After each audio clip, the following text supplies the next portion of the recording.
John raced through the forest determined to find his wife, who had disappeared after entering. He ignored a sign labeled point of no return and found himself repeatedly circling back to the same spot. Trapped and frightened, he climbed a tree for a better view but fell when a branch broke, injuring himself.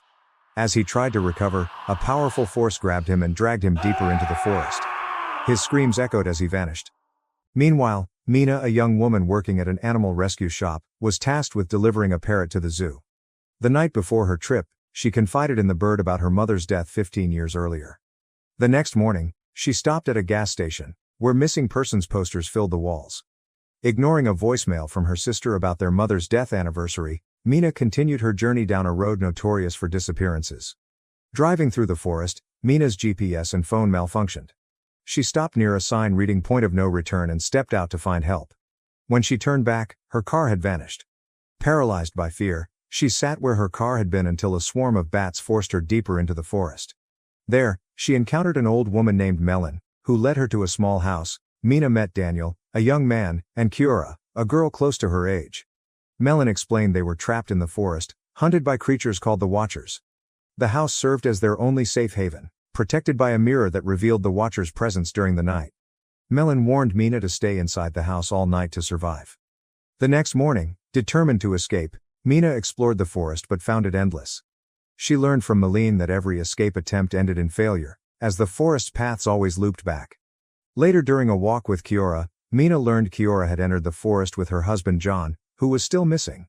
Kiora believed he was alive and searching for her.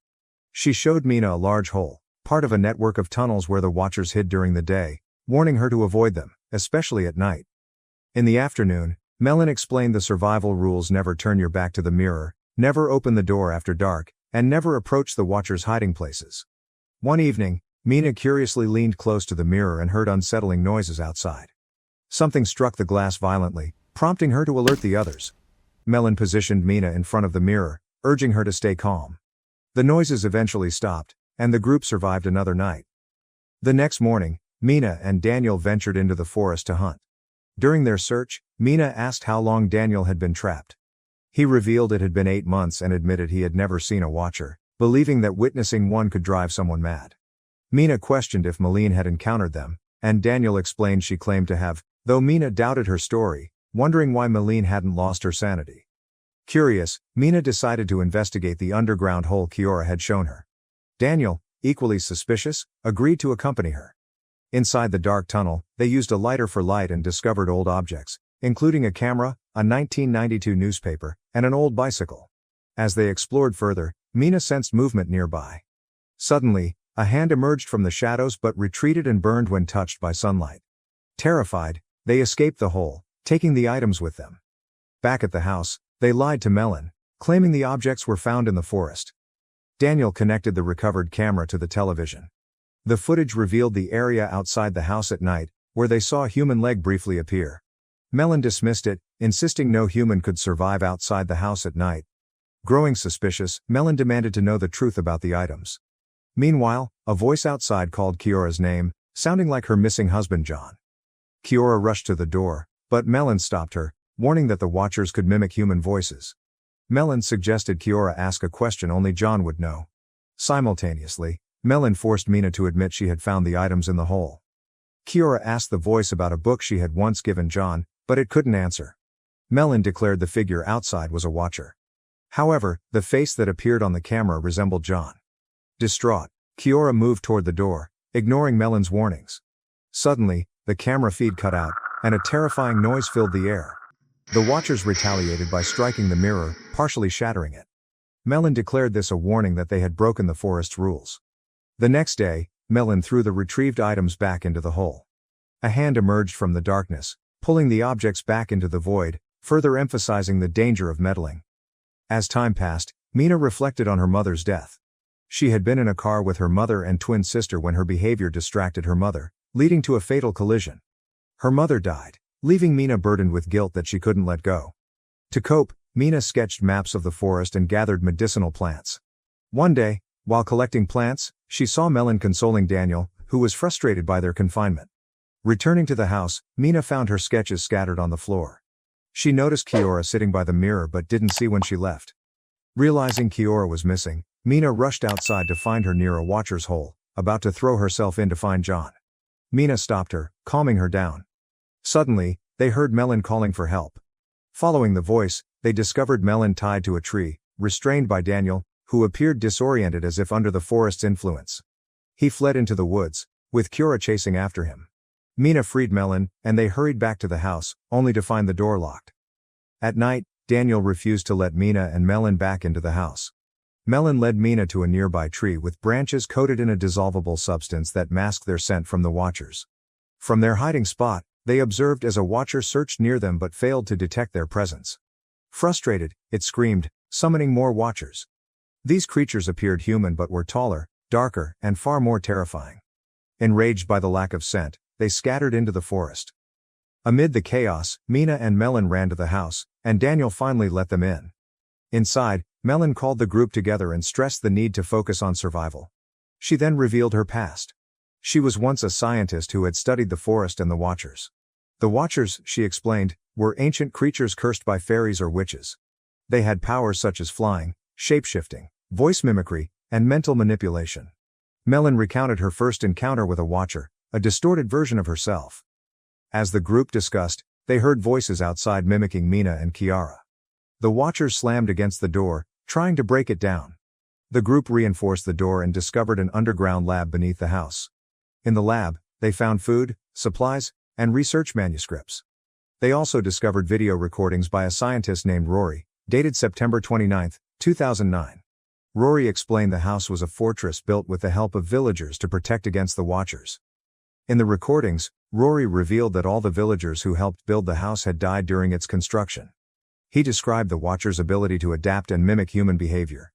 In one video, Rory shared his encounter with a unique Watcher capable of changing forms, walking in sunlight, and leaving the forest. In his final recording, Rory admitted he could no longer endure the isolation and planned to leave the forest, determined to either destroy the Watchers or die trying. He urged anyone watching to destroy his university office, where records of the forest were stored, to keep the truth hidden. Rory mentioned that the river in the forest was key to escaping, as the Watchers could not cross it. The recording ended with the sound of gunshots, leaving his fate uncertain. Encouraged by Rory's words, the group decided to head for the river at dawn. That night, they stayed in the lab, hopeful for an escape. By morning, they discovered the house had been destroyed by the Watchers. As they moved toward the river, the forest manipulated their senses, showing them visions of their deepest desires to mislead them. Melon warned them not to be deceived, and they pressed on. Along the way, they found a large rock etched with images of fairies. Melon explained that humans had once feared the growing power of fairies and Watchers, leading to a war. Though humans won and imprisoned the fairies, the Watchers eventually escaped, albeit cursed to remain in the forest. Only a rare type of Watcher, born from unions between humans and Watchers, retained the ability to leave. The group encountered a swarm of bats but managed to drive them off and continued as night fell. The Watchers emerged from their hiding places, forcing the group to run faster. Reaching the river, they found a boat. As Mina and Kiara prepared it, Daniel heard a voice calling him from the forest. Ignoring warnings, he ventured toward the voice and realized too late it was a trap. The Watchers attacked and killed him. Mina and Kiara fled the forest without Daniel, rowing frantically as they saw him rise, now transformed into a Watcher and leading others in human-like forms. Exhausted but determined, they continued rowing until the forest disappeared behind them. By the next day, they reached a bridge and stopped when a passing bus appeared. Boarding it, they returned to the city and went their separate ways. Back at the house, Mina rested, recovering from the harrowing events she had endured. The following day, she visited the university where Dr. Rory had worked. Pretending to be his niece, she gained access to his office and discovered manuscripts detailing the history of fairies, witches, and Watchers. The documents revealed that humans and fairies once coexisted peacefully, even intermarrying. Their hybrid offspring, the Watchers, possessed extraordinary powers, including shape-shifting, walking in sunlight, and magic. However, humans grew fearful of their abilities, sparking a war. This led to the fairies' imprisonment and the cursing of the Watchers, trapping them in the forest. Mina also learned about a unique magic possessed by Watcher hybrids, powerful enough to bring the dead back to life. Among Rory's belongings, she found photos of him with his wife, Melene. Shocked, Mina shared her discovery with Kiara, who dismissed her concerns, suggesting Melene had hidden her connection to Rory out of fear. Undeterred, Mina searched online and discovered records confirming that Melene had died in 2001. She concluded that Melon was a Watcher hybrid and that Rory had entered the forest to use magic to bring her back. Later that evening, Mina noticed strange occurrences in her home. Soon after, Melon arrived, having taken Kiara's form. When the real Kiara entered, Melon transformed into John's form and attacked, knocking Kiara unconscious and accusing Mina of ruining everything. She claimed she had been protecting them from the Watchers while using them for research and admitted she had treated the group like pets, keeping them in the forest for study. Melon then took Mina's form and revealed the truth about Rory. He had entered the forest to help her escape but ultimately tried to kill her. In self-defense, Melon killed Rory and was now free to leave the forest. Mina appealed to Melene's humanity, praising her as a unique hybrid capable of walking in sunlight and living beyond the forest. She reminded Meline of the history she had learned that humans and fairies had once lived together, and suggested there might be others like her in the world. Touched by Mina's words, Melon began to transform. Her wings reappeared as she regained the ability to fly. Before leaving, Melon expressed hope of finding others like herself and flew into the night. Mina revived Kiara and ensured her safety. Days later, Mina recounted her harrowing experience to her sister Lucy, expressing gratitude for her escape. In the final scene, a young girl appeared beneath Lucy's house. It was Melon, now in human form, choosing to live among humans while searching for others of her kind.